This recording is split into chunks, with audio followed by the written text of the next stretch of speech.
Hello and welcome back, everybody. We are reading Scythe and we're on chapter 13. Vernal Conclave. Fulcrum City was a post-mortal metropolis toward the very center of mid-America. There by the river, set low between the sky-soaring spires of graceful city living, was a venerable structure of stone, impressive if not in height, then in solidarity. Marble columns and arches supported a great copper dome. It was an unyielding homage to ancient Greece and imperial Rome, the birthing grounds of civilization. It was still called the Capitol Building, for it once was a state capital, back when there were still states. In those days, before government became obsolete, now it had the honor of holding the administrative offices of the Mid-American Scythe Dome, as well as hosting its conclave 3 times a year. It was pouring rain the day of the vernal conclave. Citra rarely minded the rain, but a day of gloom coupled with a day of pure tension did not sit well with her. But then a bright sunny day would feel mocking. Citra realized there was no good day to be presented to an intimidating elegy of sights. Fulcrum City was only an hour away from Hypertrain, but of course Scythe Faraday saw hypertrains as an unnecessary extravagance. Besides, I want scenery rather than a windowless subterranean tunnel. I'm a human being, not a mole. A standard train took 6 hours, and Citra did enjoy the scenery along the way, although she spent most of the trip studying. Fulcrum City was on the Mississippi River. She recalled that there was once a giant silver arch on the riverbank, but it was gone now, destroyed back in the age of mortality by something called terrorism. She'd have learned more about the city if she weren't so focused on her poisons and weapons. They had arrived in the evening before conclave and stayed in a downtown hotel. Morning came much too early. As Citra, Rowan, and Scythe Faraday walked from their hotel at the awful hour of 6:30 a.m., people in the streets ran to them and handed them umbrellas, choosing to get wet rather than to see a Scythe and his apprentice go without one. "Do they know you've taken 2 apprentices instead of just 1?" Citra asked. "Of course they know," said Rowan. "Why wouldn't they?" But Scythe Faraday's silence on the matter was a clear red flag to Citra. "You did clear it with the high blade, didn't you, Scythe Faraday?" "I have found that with Scythedom it is better to ask forgiveness than permission," he told them. Citra gave Rowan an "I told you so" look, and he cocked his umbrella slightly so he didn't have to see it. "It will not be a problem," Faraday said, but he didn't sound very convincing. Citra looked to Rowan again, who was no longer eclipsed by his umbrella. "Am I the only one who's worried about that?" Rowan shrugged. "We have immunity until winter. Conclave, and it can't be revoked. Everyone knows that. What's the worst they could do?" Some Scythes arrived at the Capitol building on foot, as they had. Others in public cars, some in private cars, and several in limousines.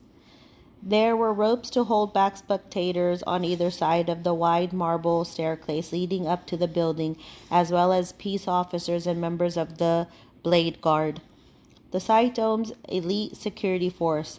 The arriving Scythes were protected from their adoring public, even if the public was not protected from them. "I despise running the gauntlet," Scythe Faraday said, referring to climbing the steps to the conclave. "It's even worse when it's not raining. The crowd on either side is a dozen people deep." Now it was only half that. It never occurred to Citra that people would come out to see Scythes arriving at conclave, but then all celebrity events drew onlookers, so why not a gathering of Scythes? Some of the arriving Scythes gave obligatory waves, others played to the crowd, kissing babies and randomly granting immunity. Citra and Rowan followed Faraday's lead, which was to ignore the crowd completely. There were dozens of other Scythes in the entry vestibule. They removed their raincoats to reveal robes of all colors, all textures. It was a rainbow that summoned forth anything but thoughts of death. This, Citra realized, was intentional. Scythes wished to be seen as the many faces of light, not of darkness. Through a grand arch lay a grander chamber beneath the central dome, a rotunda where hundreds of Scythes greeted one another, engaging in casual conversation around an elaborate breakfast spread in the center. Citra wondered what it was that Scythes talked about. The tools of gleaning, the weather, the chafing of their robes. It was intimidating to be in the presence of a single Scythe. To be surrounded by hundreds was enough to make one crumble. Scythe Faraday leaned over and spoke to them in a hushed voice. See there? He pointed to a bald, heavily bearded man. Scythe Archimedes, one of the world's oldest living Scythes. He'll tell you he was there in the year of the Condor, when the Scythe Dome was first formed, but it's a lie. He's not that old. And over there, he pointed to a woman with long silver hair and a pale lavender robe. That's Scythe Curie. Citra gasped. The Grand Dame of Death? So they say. Is it true she gleaned the last president before the Thunderhead was given control, Citra asked? And his cabinet? Yes. He looked at her perhaps a bit wistfully, Citra thought. Her actions were quite controversial back in the day. The woman caught them glancing her way and turned to them. Citra chilled when her piercing gray eyes zeroed in on her. Then the woman smiled at the three of them, nodded, and returned to her conversation.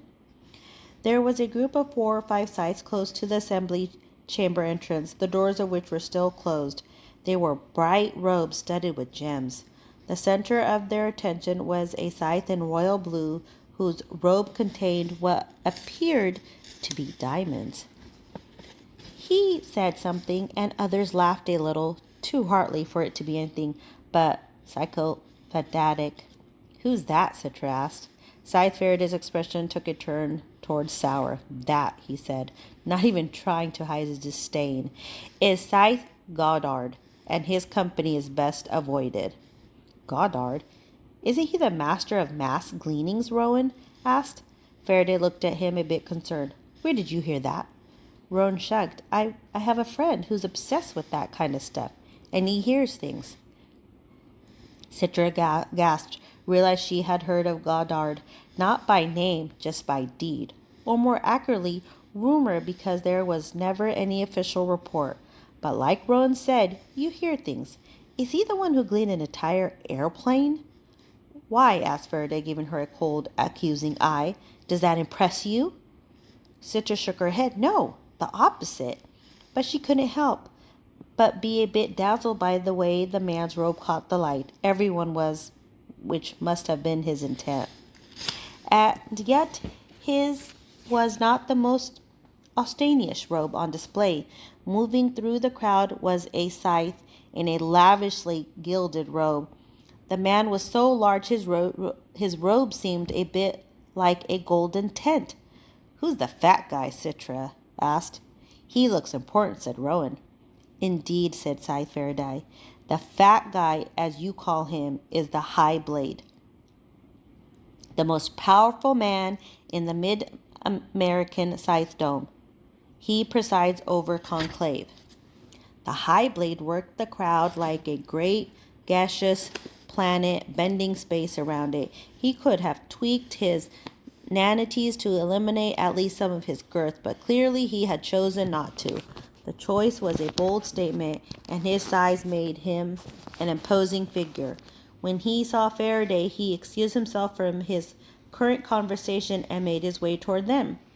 Honorable Scythe Faraday, always a pleasure to see you. He used both his hands to get Faraday's in what was meant to be a heartfelt greeting, but felt forced and artificial. Citra, Rowan, I'd like you to meet High Blade Xenocrates, Faraday said, then returned to the large man. These are my new apprentices. He took a moment to appraise them. A double apprenticeship, he said jovially. I believe that's at first. Most Scythes have trouble with just one. The better of the two shall receive my blessings for the ring. And the other, said the High Blade, will be sorely disappointed, I'm sure. Then he moved on to greet other Scythes that were just now coming in from the rain. See, Rowan said, and you were worried. But to Citra, nothing about the man seemed sincere. Rowan was nervous. He just didn't want to admit it. He knew admitting it would make Sintra more worried, which would make him more worried. So he bit back his fears and misgivings and kept his eyes and ears open, taking in everything that happened around him. There were other apprentices here. He overheard two talking about how this was the big day, a boy and a girl, both older than him, maybe 18 or 19, would be getting their rings today and become junior Scythes. The girl lamented about how for the first 4 years they would have to get approval from the selection committee for their gleanings. Every single one, she complained, like we're babies. At least the apprenticeship isn't 4 years long, Rowan interjected. As a way to get into the conversation, the two looked at him with mild disgust. I mean, it takes 4 years to get a college degree, right? Rowan knew he was just digging himself deeper, but he had already committed. At least it doesn't take that long to get a license to glean. Who the hell are you? The girl asked. Ignore him. He's just a spat. A what? Rowan had been called many things, but never that. They both smirked at him. Don't you know anything? Said the girl. Spat. As in spatula. It's what they call new apprentices because you're not good for anything but flipping your Scythe's burgers. Rowan laughed at that, which just irritated them. Then Citra came up next to them. So if we're spatulas, what does that make you? Safety scissors? Or are you just a couple of tools? The boy looked like he might slug Citra. Who's your mentor, Scythe? He asked her. He should be told of this disrespect. I am, said Faraday, putting his hand on Citra's shoulder. And you don't warrant anyone's respect until after you receive your ring. The boy seemed to shrink by about 3 inches. Honorable Scythe Faraday, I'm sorry, I didn't know. The girl took a step away as if to distance herself from him. Best of luck today, he told them with a monogamous gesture that they didn't deserve. Thank you, said the girl, but if I may say, luck plays no part. We've both trained long and have been taught well by our Scythe. Very true, Faraday said. They nodded respectfully goodbyes that bordered on bows and left.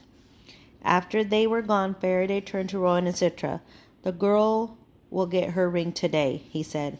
The boy will be denied. How do you know? Asked Rowan. I have friends in the bejeweling committee. The boy is smart, but too quick to anger. It's a fatal flaw that cannot be tolerated. As annoying as Rowan found the kid, he couldn't help but feel a tinge of pity. What happens to the apprentices that get denied? They are returned to their families to take up life where they left off. But life can never be the same after a year of training to be a Scythe, Rowan pointed out. True, said Faraday, but only good can come from a keen understanding of what it takes to be a Scythe. Rowan nodded, but thought, for a man of such wisdom, that seemed very navy. Scythe training was a scarring endeavor. Purposefully so, but it was scarring nonetheless. The rotunda became increasingly crowded with Scythes, and the marble walls, floors, and dome made voices echoing to a cacophony. Rowan tried to hear more individual conversations, but they were lost in the din. Faraday had told him that the great bronze doors to the assembly room would open promptly at 7 a.m., and the Scythes would be dismissed at the stroke of 7 p.m. 12 hours to accomplish any and all business. Anything left undone would have to wait 4 months until the next conclave. In the early days, Scythe Faraday told them as the doors opened to admit the throng, a conclave would last for 3 days, but they discovered that after the first day became a little more than arguments and posturing. There's still plenty of that, but it's curtailed. It behooves all to move through the agenda quickly. The chamber was a huge semicircle with a large wooden rostrum at the front where the high blade sat, and slightly lower seats on either side of the conclave clerk who kept records and the parliamentarian who interpreted rules and procedures if any questions arose. Scythe Faraday had told them enough about the power of structure of the Scythe Dome for Rowan to know that much. The first order of business, once everyone was settled, was the tolling of the names. One by one, in no particular order, the Scythes came to the front to recite various names of people they had gleaned over the past 4 months. We can't recite them all, Scythe told them. With over 300 Scythes, it would be more than 26,000 names. We are to choose 10. The one we most remember, the ones who died most valiantly, the one whose lives were the most notable. After each name spoken, an iron bell was rung solemn and resonant. Rowan was pleased to hear Scythe reciting Cole Whitlock's name as one of his chosen 10. The tolling of the names got old very quickly for Citra, even reducing to 10 names each. The recitation lasted for almost 2 hours. It was noble that the Scythe saw fit to pay homage to the Glean, but if they only had 12 hours to complete 3 months' worth of business, she didn't see the sense of it. There was no written agenda, so there was no way for her and Rowan to know what came next, and Scythe only explained things as they happened. When is our test? Will we be taken somewhere else for it? Citra asked, but Faraday shushed her. After the tolling of the names, the next order of business was a ceremonial washing of the hands.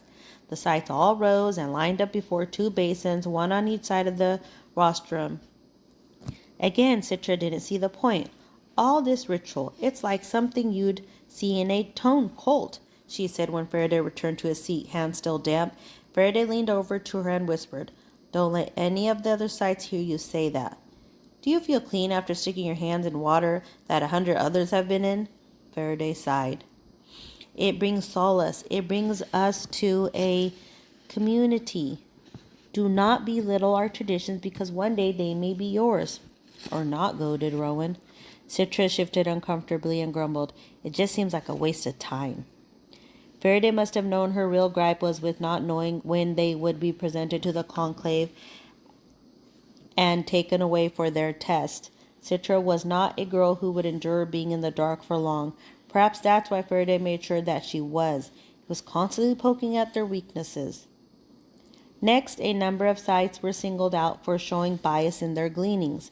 This held some interest to Citra and gave her some insight as to how it all worked behind the scenes. One Scythe had gleaned too few wealthy people. She was reprimanded and assigned to only glean the rich between now and the next conclave. Another Scythe was found to have racial issues,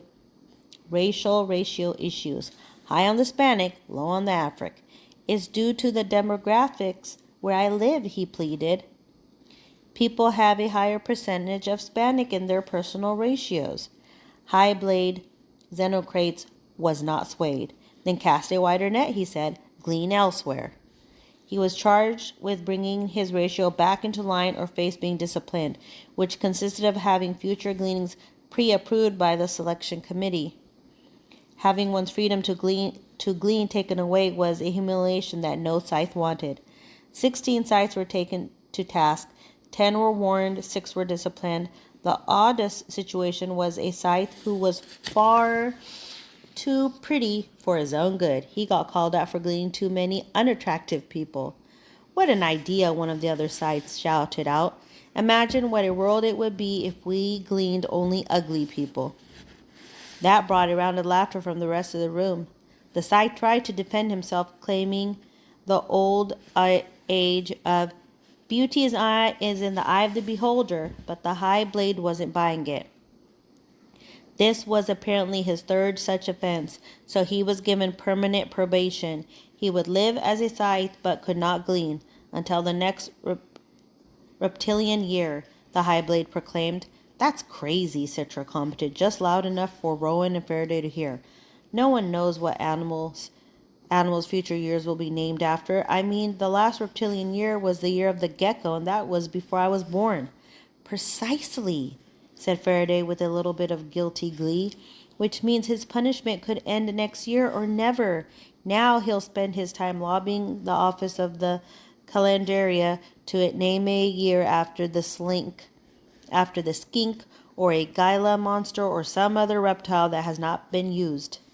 Before they moved on from the disciplinary portion of the morning, there was one more Scythe to be called out. It wasn't a matter of bias, however. I have before me an anonymous note, the High Blade said, which accuses Honorable Scythe Goddard of malefice. A rumble throughout the room. Citra saw Scythe Goddard whisper to his inner circle of companions and stood. Of what sort of malefice am I being accused? Unnecessary cruelty in your gleaning. And yet this accusation comes anonymously, said Goddard.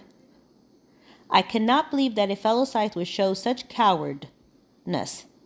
I demand that the accuser reveal his or herself. More rumbles around the room. No one stood up. No one took responsibility. Well, then, said Goddard, I refuse to answer to an invisible accuser. Citra expected High Blade Xenocrates to press the issue. After all, an accusation from a fellow Scythe should be taken seriously. But the High Blade put the paper down and said, Well, if there's nothing more, we'll take our mid-morning break. And the Scythes, Earth's grand bringers of death, began to file out of the rotunda for donuts and coffee. Once they were in the rotunda, Faraday leaned close to Citra and Rowan and said, There was no anonymous accuser. I'm sure that Scythe Goddard accused himself. Why would he do that? Asked Citra. To take the steam out of his enemies. It's the oldest trick in the book. Now everyone who accuses him will be assumed to be the cowardly anonymous accuser. No one will go after him now. Rowan found himself less interested in the stagecraft and parring within the assembly room as he was in the things that went on outside of it. He was already getting a feeling for the Scythe Dome and how it truly worked. The most important business did not occur within the bronze doors, but in the rotunda and dim alcoves of the building, of which there were many probably for the exact purpose. The early morning conversations had been just small talk, but now, as the day progressed, Rowan could see a number of Scythes congregating during break into small clatches, doing side deals, building alliances, pushing secret agendas. He overheard one group that was planning to propose a ban on remote detonators as a method of gleaning, not for any ethical reason, but because the gun lobby had made a sizable contribution to a particular site. Another group was trying to groom one of the younger Scythes for a position on the selection committee so that he might sway gleaning choices when they needed those choices swayed. Power politics might have been a thing of the past elsewhere, but it was alive and seething in the Scythe Dome. Their mentor did not join any of the plotters. Faraday remained solitary and above petty politics, as did perhaps half of the Scythes. We know the schemes of the schemers, he told Rowan and Citra as he negotiated a jelly donut. They only get their way when the rest of us want them to. Rowan made a point to observe Scythe Goddard. Many Scythes approached him to talk. Others grumbled about him under their breath.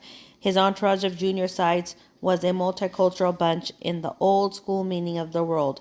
While no one had pristine ethnogenetics anymore, his inner circle showed traits that leaned toward one ethnos or another. The girl in the green seemed mildly Pan-Asian.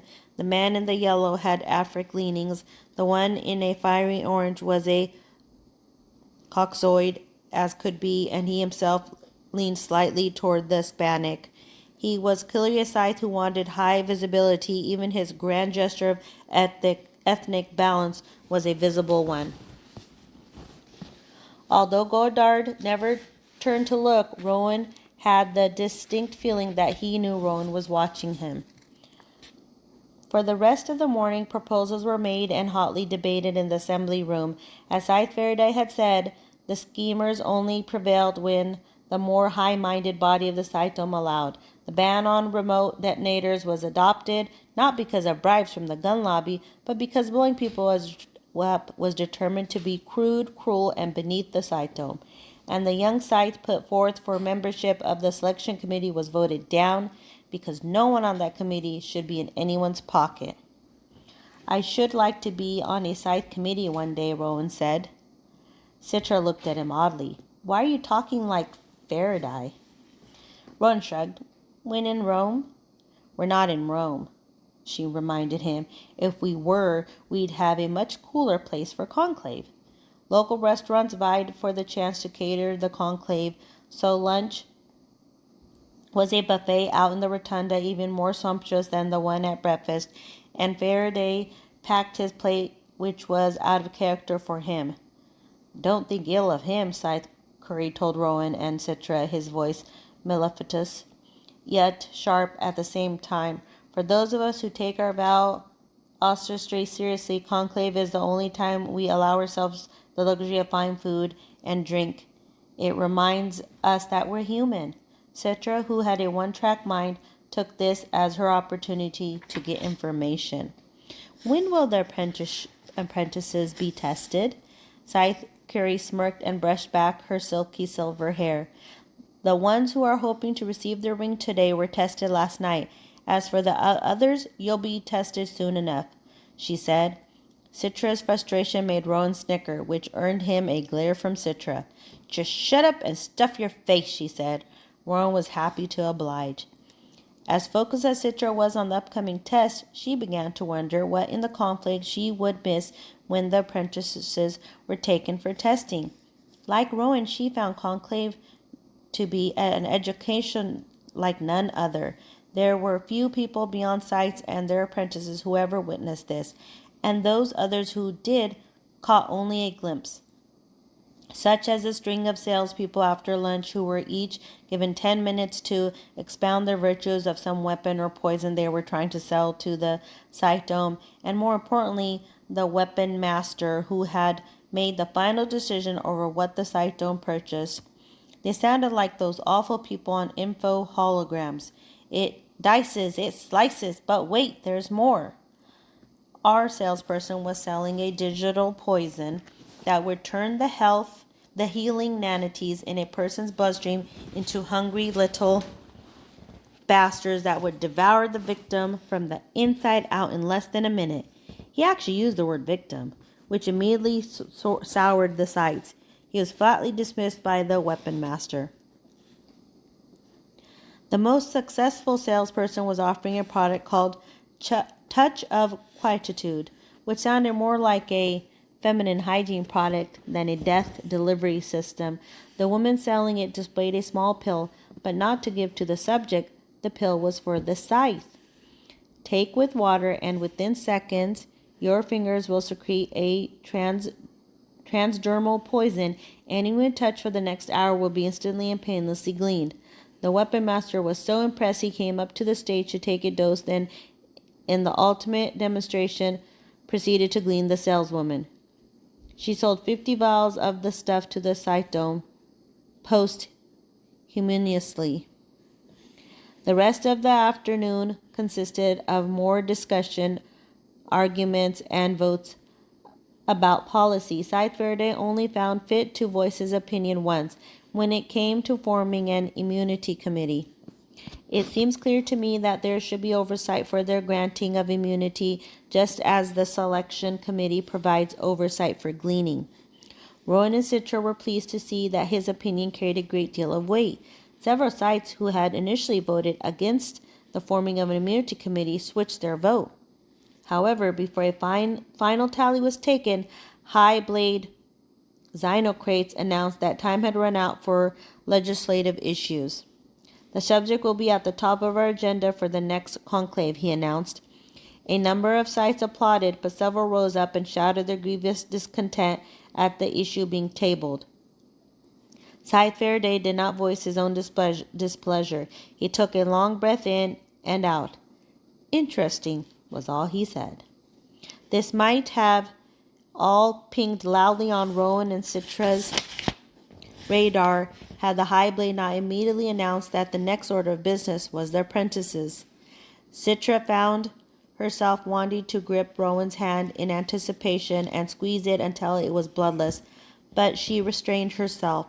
Rowan, on the other hand, followed his mentor's lead. He took a deep breath in, then out, and tried to let his anxiety wash from him. He had studied all he could study, learned all he could learn. He would do the best he could do. If he failed today, there would be more than enough chances to redeem himself. Good luck, Rowan said to Good luck, Rowan said to Citra. You too, she returned. Let's make Scythe Faraday proud. Rowan smiled and thought that Faraday might smile at Citra as well, but he didn't. He just kept his gaze on Xenocrates. First, the candidates of the Scythe Dome were called up. There were 4 whose apprenticeships were now complete. Having had their final test the evening before, there was nothing left but to ordain them, or not in the case may be. Word was there was a 5th candidate who had failed the final test last night. He or she wasn't even invited to conclave. 3 rings were brought out, resting on red velvet pillows. The 4 looked to one another now, aware that even though they had passed their final test, one of them would not be ordained and would be sent home in shame. Scythe Faraday turned to the scythe beside him and said, Only one scythe gleaned himself since the last conclave, and yet 3 are being confirmed today. Has the population grown so drastically in 3 months that we need 2 additional scythes?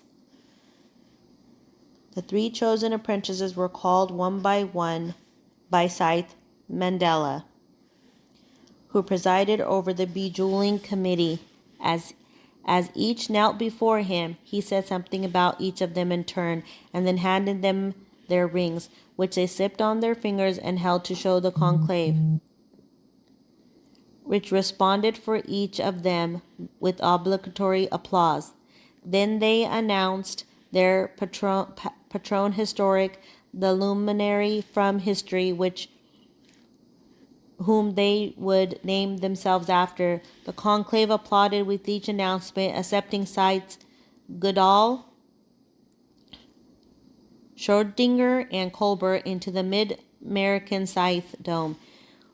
When the 3 had left the stage, the hot-tempered boy remained. Just as Scythe Faraday had said early in the day, he stood alone after the applaud died down. Then Scythe Mandela said, Ransom Paldini, we have chosen not to ordain you as a scythe. Whatever life leads you, we wish you well. You are dismissed. He lingered for a few moments as if thinking it might be a joke, or maybe one final test. Then his lips pursed, his face turned red, and he strode quickly up the center aisle in silence, pushing through the heavy bronze doors through their hinges, complaining at his exit. How awful, said Citra. At least they could applaud him for trying. There are no accolades for the unworthy, Faraday said. One of us will exit that way, Rowan pointed out to her. He resolved that if it was him, he would take his time going down the aisle. He'd make eye contact and a nod to as many sides as he could on his way out. Were he to be ejected, he would leave the final conclave with dignity. The remaining apprentices may now come forward, said Xenocrates. Rowan and Citra rose, ready to face whatever the Scythe Dome had in store for them. All right, that was chapter 13. I think that's been the longest chapter so far in this book. Again, if you like my reading or want to make any comments, please do. And if you can, please share. Thank you. Bye.